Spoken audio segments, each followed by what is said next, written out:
Welcome to RCC classes. Subscribe the channel and press the bell icon for more updates.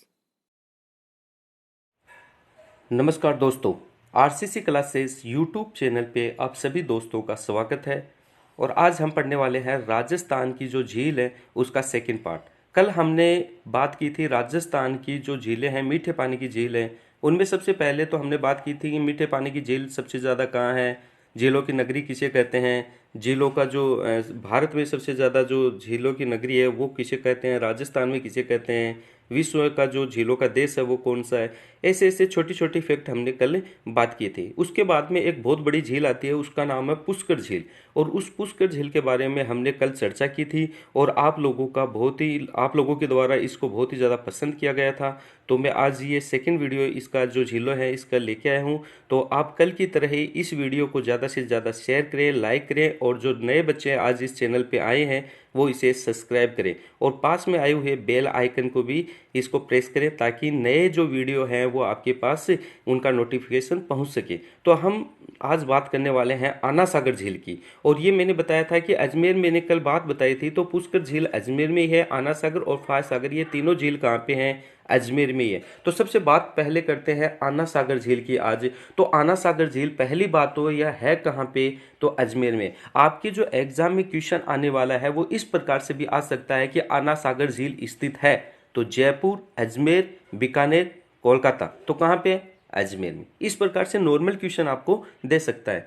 दूसरी बात करते हैं कि आना सागर जो झील है इसका जो निर्माता कौन है, तो वो है अनुराज जी। कौन है, अनुराज जी।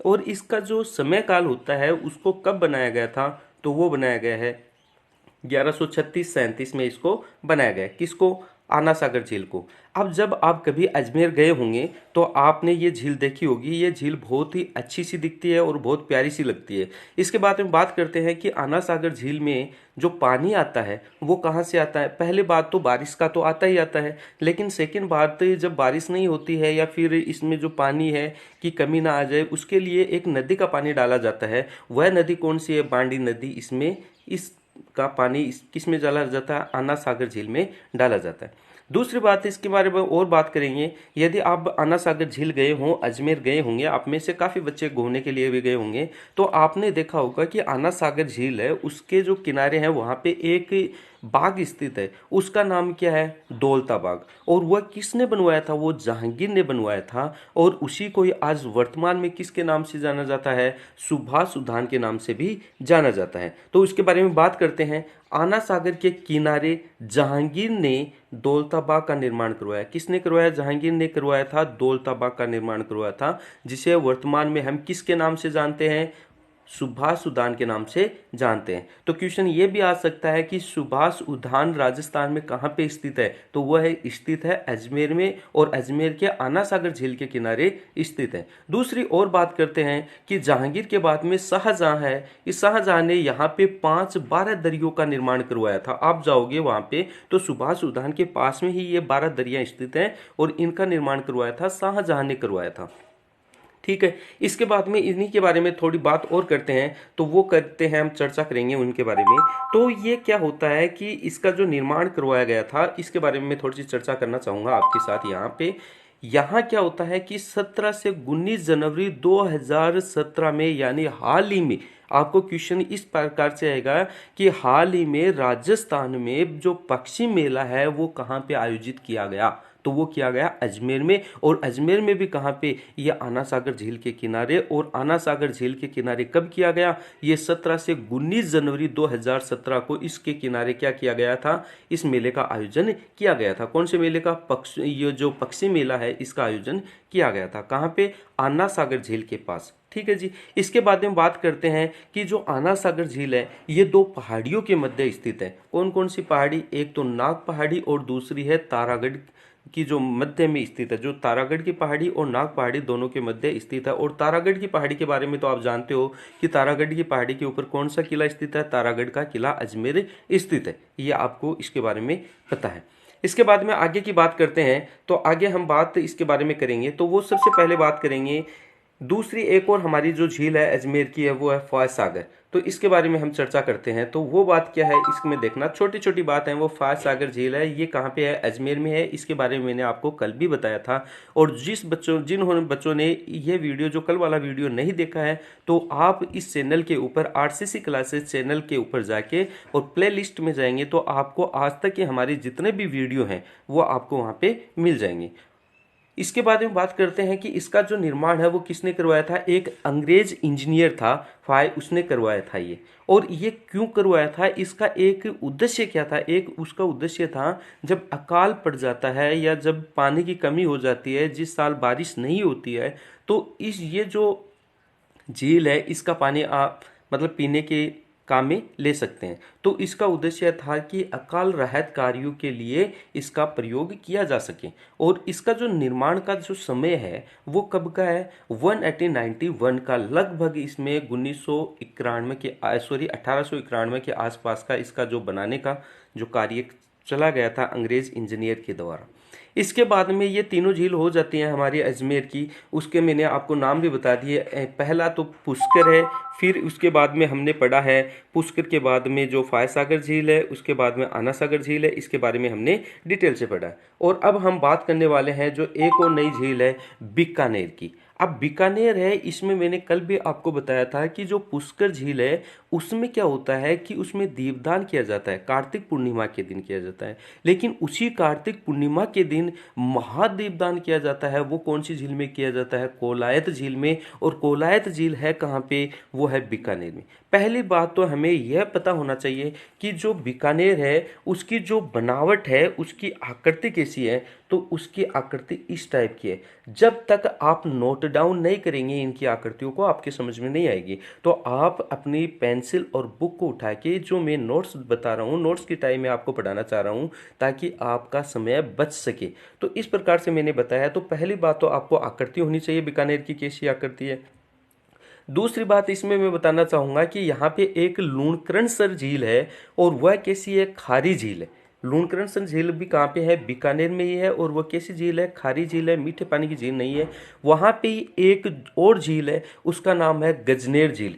ये गजनेर झील है, यहाँ से वेरी इंपॉर्टेंट क्वेश्चन है। यहाँ से बहुत ही अच्छा सा एक क्वेश्चन बनता है, वो है कि राजस्थान में ऐसी कौन सी झील है जिसे शुद्ध पानी का दर्पण कहा जाता है। तो वह है गजनेर झील। और गजनेर झील कहाँ है, बीकानेर में। क्यों इसे शुद्ध पानी का दर्पण क्यों कहा जाता है, क्योंकि यह प्रदूषित नहीं है। और इसमें जब आदमी इसको अंदर देखता है, पानी के अंदर अपनी परछाई देखता है, तो वो बहुत साफ ही दिखाई देती है। इसी कारण इसे क्या कहा गया है, शुद्ध पानी का दर्पण भी कहा गया है। यहाँ पे हम जो बात करने वाले हैं अभी एक और झील की, वो है कोलायत झील। और ये कोलायत झील कहाँ है, बीकानेर में स्थित है।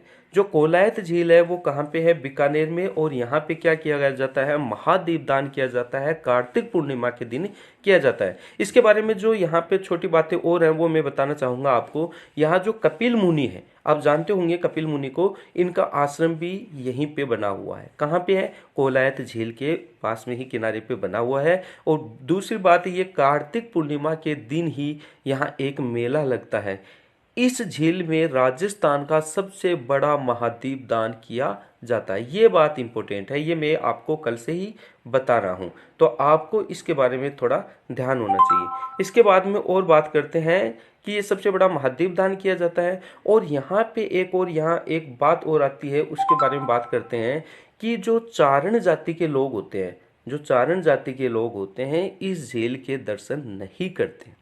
चारण जाति के लोग इस झील के दर्शन नहीं करते हैं। कौन सी झील के, कोलायत झील, बीकानेर के दर्शन नहीं करते हैं। यह झील NH 15 पे यानी हाईवे 15 के पास स्थित है। कौन सी झील, बीकानेर झील। ये कोलायत झील है, बीकानेर NH 15 के पास में स्थित है। यहाँ पे क्या होता है, शुष्क मरुस्थल का जो सुंदर उद्यान भी इसे कहा जाता है। अगली बात आती है तो ये कपिल मुनि के बारे में है। मैंने यहाँ पे नोट डाउन करके लिखा है कि कपिल मुनि का जो सांख्य दर्शन के प्रवर्तक भी थे। कपिल मुनि किसके दर्शन थे, इसके सांख्य दर्शन के प्रवर्तक भी थे। ठीक है जी। तो बीकानेर झील है, जो बीकानेर की जो झील है, इससे ज़्यादा यहाँ से कुछ नहीं पूछने वाला आपको। और सबसे ज़्यादा बात यह है कि आप जब तक इनको नोट डाउन नहीं करोगे अपनी बुक में, तब तक ये आपको हार्ड लगेंगी, लेकिन आप जैसे ही नोट डाउन करने लग जाएंगे तो ये बहुत ही सिंपल है। और आप देखते होंगे कि सर का वीडियो 20-25 मिनट के आसपास आता है, तो भैया ये 20-25 मिनट का नहीं है। यदि आप लोग मतलब नोट डाउन करते हो, अपनी बुक में राइट करते हो, या फिर इसी चीज़ को मैं यदि बोर्ड पे पढ़ाता हूँ, तो करीबन 1 घंटे से ऊपर की ये क्लासेस होती हैं। तो मैं आपका टाइम भी बचा रहा हूँ और साथ साथ में आपको अच्छे से अच्छी चीज़ देने की कोशिश कर रहा हूँ। नेक्स्ट बात करते हैं हम। अब जो झीलों की नगरी किसे कहा जाता है, वो कहा जाता है उदयपुर को। अब उदयपुर के बारे में कुछ बातें देखते हैं। तो सबसे पहले हम बात देखना चाहेंगे उदयपुर के बारे में, तो वो चीज़ है, ये उदयपुर के बारे में पढ़ेंगे। तो झीलों की नगरी किसे कहा जाता है, उदयपुर को कहा जाता है। तो सबसे पहले आपको उदयपुर की जो आकृति है वो कैसी बनती है उसके ऊपर ध्यान देना। तो सबसे पहले इनकी आकृति देखते हैं, तो इस टाइप की इसकी आकृति होती है। और यहाँ पे जो उदयपुर है, वहाँ पे बहुत सारी जो झील है उनके बारे में बात करते हैं। तो सबसे पहले बात करते हैं जयसमंद झील। तो जयसमंद झील कहाँ पे स्थित है, उदयपुर में। पिछोला झील कहाँ पे है, उदयपुर में। फतेह सागर झील कहाँ पे है, उदयपुर में है। और स्वरूप सागर झील कहाँ पे है, उदयपुर में। ये चारों झीलें कहाँ पे स्थित हैं, उदयपुर में ही स्थित हैं। ठीक है जी। और अब इसके बारे में जो हमारी फर्स्ट झील आती है, जो कि उदयपुर में स्थित है, और वह है बहुत ही ज़्यादा इम्पोर्टेंट है। यहाँ से लगभग आपको क्वेश्चन देखने को मिल जाएगा। तो वो कौन सी है, वो है जयसमंद झील।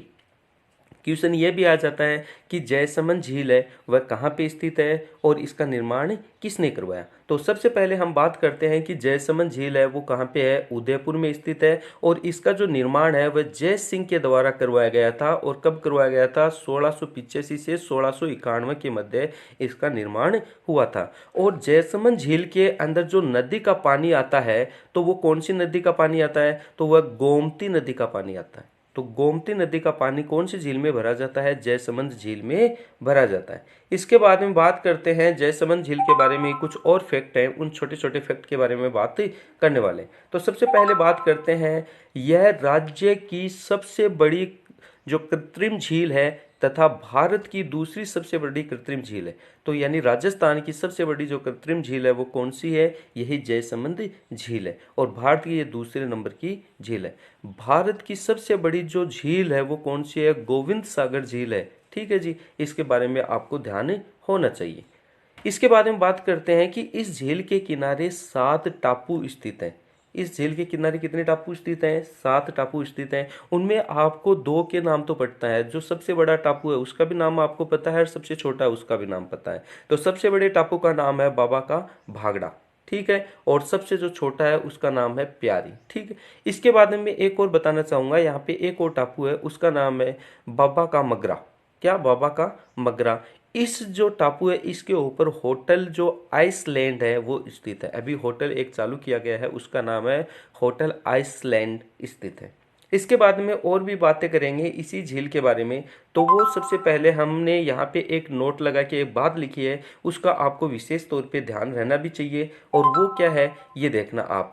इन टापुओं पर भील और मीणा जनजाति के लोग निवास करते हैं। जो टापू बनाए गए हैं जो इस झील के किनारे, जो 7 टापू हैं, इनके ऊपर लगभग जो सबसे ज़्यादा जनसंख्या निवास करती है, जो जनजाति निवास करती है, वो कौन सी जनजाति निवास करती है, भील और मीणा जनजाति के लोग यहाँ पे निवास करते हैं। आगे की बात यह है कि जयसमंद झील एक अभयारण्य के रूप में स्थित है। कैसे रूप में स्थित है, जयसमंद झील एक अभयारण्य के रूप में स्थित है। अतः इसे जलचरों की बस्ती भी कहा जाता है। यानी कहने का मतलब यह है कि यहाँ पे जो पशु पक्षी है ये बहुत ही ज़्यादा आते हैं, अतः इसे जलचरों की क्या कहा जाता है, बस्ती भी कहा जाता है। जयसमंद झील से सिंचाई के लिए 2 नहरें निकाली जाती हैं। वेरी इंपॉर्टेंट बात आएगी यहाँ से, और यहाँ से क्वेश्चन भी पूछा जाता है कि जयसमंद झील से सिंचाई के लिए कितनी नहरें निकाली गई हैं, 2 नहरें निकाली गई हैं। और इन दोनों का नहरों का नाम आपको याद होना चाहिए। तो पहली झील है श्यामपुरा नहर। कौन सी, श्यामपुरा नहर। और दूसरी नहर है भाट नहर। दूसरी नहर कौन सी है, भाट नहर। इस झील के किनारे रूठी रानी का महल स्थित है। तो पूछ लिया जाएगी कि रूठी रानी का महल कौन सी झील के किनारे स्थित है, तो जयसमंद झील के किनारे स्थित है, जो कि उदयपुर में स्थित है। ठीक है, इसके बाद में बात करते हैं हम अगली जो झील है उसके बारे में। उसका नाम है पिछोला झील, और यह भी कहाँ पे स्थित है, यह भी उदयपुर में स्थित है।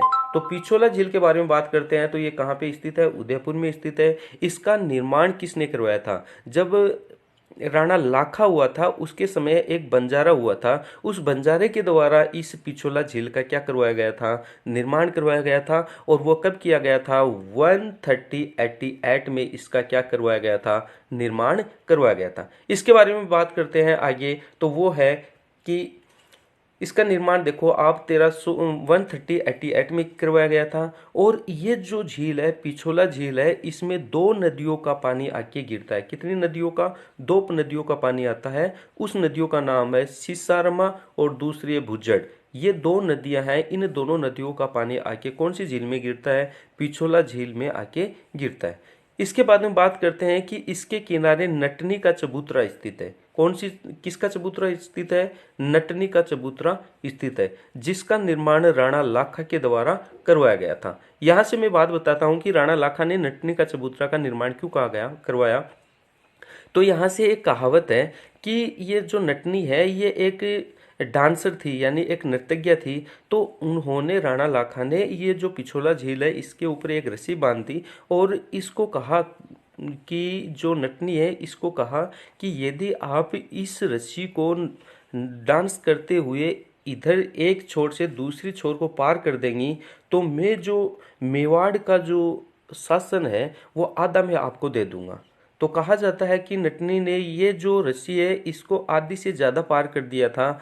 तो ये जो राणा लाखा है उसने इस रस्सी को कटवा दिया था। और कई लोग कहते हैं कि जब यह बीच में चली गई थी, रस्सी के आधी से ज़्यादा पार कर दी थी इसने, तो इसका बच्चा है वो रोने लग गया था और उसका ध्यान है, जो नटनी है इसका ध्यान अपने बच्चे की तरफ चला गया और वह इस झील में गिर गई, पिछोला झील में। इसी कारण इसकी मृत्यु हो गई। और यही कारण है कि राणा लाखा ने क्या करवाया था, इसी झील के किनारे नटनी का चबूतरा बनवाया था। ठीक है जी। इसके बाद में आगे बात करते हैं कि इस झील में जग मंदिर व जगनिवास महल स्थित है। ये इंपॉर्टेंट बात है कि जग मंदिर और जगनिवास महल कहाँ स्थित है, पिछोला झील के किनारे स्थित है, जो वर्तमान में आरटीडीसी के द्वारा संचालित है। इसके बारे में और बात करते हैं तो और भी इसमें इंपॉर्टेंट बात है, इस झील का जो अतिरिक्त जो पानी है वो कहाँ पे जाता है। इस झील का जो अतिरिक्त यानी ज़्यादा पानी है वो स्वरूप सागर झील के माध्यम से फतेह सागर झील में चला जाता है। नेक्स्ट बात करते हैं इसी में, तो वो आती है हमारी शाहजहां के विरोध के समय। यहाँ से बात इंपॉर्टेंट आएंगी तो यहाँ से आपको थोड़ा सा ध्यान देना है। शाहजहां ने विद्रोह के समय इसी झील में शरण ली थी। इस झील में मतलब कहने का मतलब है जो मंदिर बने हुए हैं इन मंदिरों में इन्होंने क्या ली थी, शरण ली थी। इनके बाद में एक और बात इंपॉर्टेंट आती है, जब हमारी जो क्रांति होती है 1857 की जो क्रांति है, उस समय जो कुछ अंग्रेज अधिकारी हैं उन्होंने भी अपनी जान को बचाने के लिए इसी झील के किनारे जो मंदिर स्थित है उस जगनिवास महल में उन्होंने शरण ली थी। तो 1857 की जो क्रांति के समय अंग्रेजों ने, अधिकारियों ने भी यहाँ पे क्या ली थी, शरण ली थी। शाहजहां ने जगमंदिर महल को देखकर ताजमहल की प्रेरणा मिली।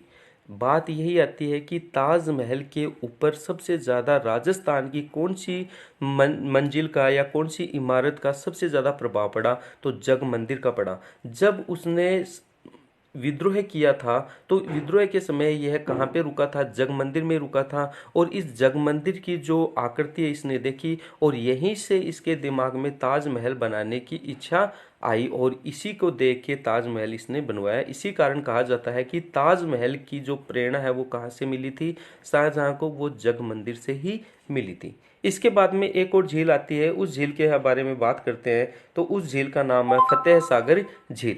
तो फतेह सागर झील कोई बड़ी नहीं है, उसके बारे में छोटी छोटी बातें हैं, फैक्ट हैं, उनके बारे में हम बात करते हैं। तो सबसे पहले बात करते हैं फतेह सागर झील। तो फतेह सागर झील भी कहाँ है? उदयपुर में स्थित है। और इसका जो निर्माण है वो कहाँ, किसने करवाया था? महाराणा जय सिंह ने करवाया था। किसने करवाया? महाराणा जय सिंह ने करवाया। और इसका जो बनाने का जो समय है वह कब का है? 1686 में इसका जो टाइम है वो बनाया गया है। और इसमें जो नदियां आके गिरती हैं, अभी मैंने पहले बताई है आपको, वही नदियां इसमें आती हैं। जब इसमें उफान आ जाता है, ज़्यादा पानी हो जाता है, तो सीसरमा और भुजंड इसी नदी में आके गिरती, इसी झील में आके गिरती हैं। इसके बाद में उनका पुनः निर्माण इस झील का जो करवाया है वो किसने करवाया है? महाराणा फतेह सिंह ने 1688 में इसका पुनः निर्माण करवाया है। अतः इसे फतेह सागर झील के नाम से भी जाना जाता है। ठीक है जी, आगे की बात करते हैं। इस झील के मध्य में जो मध्य नेहरू उद्यान स्थित है, जो कि पर्यटन की दृष्टि से बहुत ही इंपॉर्टेंट है। तो क्वेश्चन ये आ सकता है आपके कि नेहरू उद्यान कौन सी झील के किनारे पे स्थित है? फतेह सागर झील के किनारे स्थित है।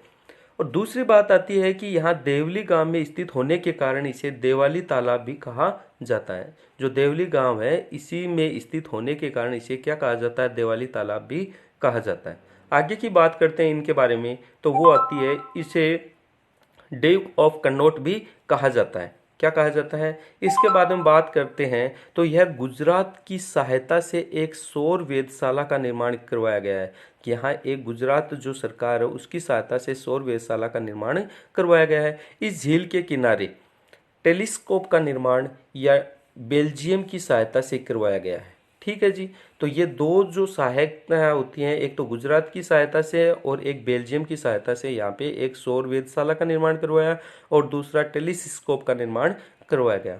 मोती मगरी इसी झील के किनारे स्थित है जहाँ प्रताप का स्मारक भी बना हुआ है।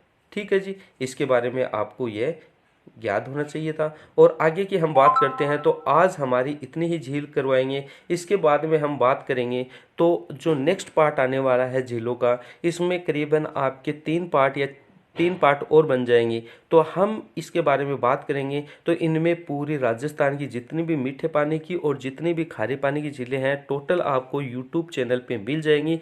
और आप जितने भी बच्चे देख रहे हो इसको, तो अपनी नोटबुक में इसको राइट करना ताकि आपको लंबे समय तक ये याद रहे। और जब भी आप इसके ऊपर चैनल पे आते हो तो इस चैनल को एक लाइक तो आप लोगों का सबका बनता है, क्योंकि हम इतनी मेहनत करते हैं तो आपका एक लाइक तो इसके लिए बनता है। और जो बच्चे नए आए हैं तो इस चैनल को जल्दी से सब्सक्राइब करें और बेल आइकन को प्रेस करें।